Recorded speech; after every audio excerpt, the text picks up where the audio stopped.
Now to some other stories. President John Dramani Mahama is calling on Ghanaians to report public officials who breach the Code of Conduct. Now, this comes after the launch of the Code of Conduct for government appointees on Monday, as the government pushes for higher moral standards to promote public accountability. ChannelOne News' presidential correspondent Akusi Ochre brings a wrap-up of the newly outlined guidelines. All ministers, deputy ministers, presidential staff, chief executive officers, board members, members of the Council of State, and other appointees under the executive are subject to the Code of Conduct, which was introduced at the Jubilee House on Monday, May 5.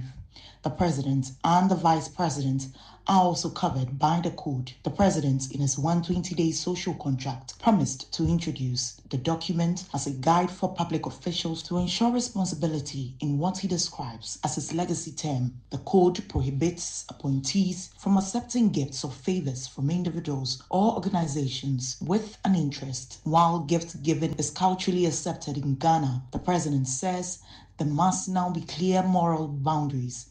Government funds, including internally generated funds, are not to be used for hampers or gift items. Nepotism and conflict of interest are also addressed in the code. Appointees are required to declare all private commercial interests, especially those linked to government agencies. They are not permitted to use their influence to secure appointments or contracts for friends or family. Travel regulations have also been outlined.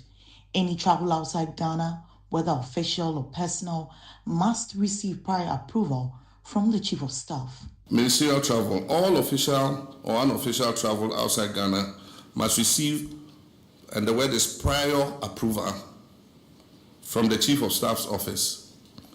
And after each official trip, a report must be submitted on the trip, and any impressed retired within 14 days after your return. Where government is footing the bill, the trip must be necessary, it must be budgeted for, and aligned with national priorities.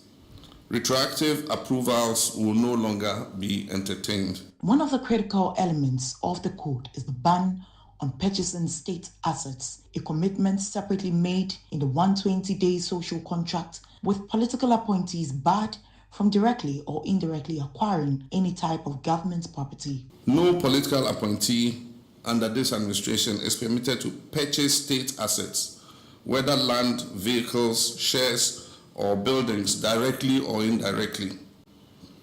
If you attempt to do so and you are found out, your appointment will be terminated.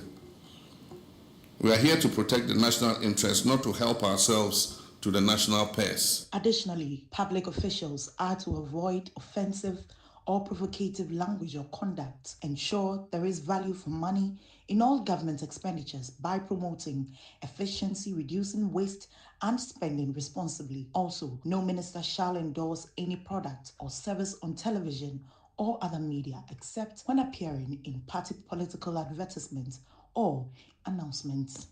The president acknowledges that a code may be strict, but believes it is necessary. He is calling on all appointees to comply fully and set an example in public service.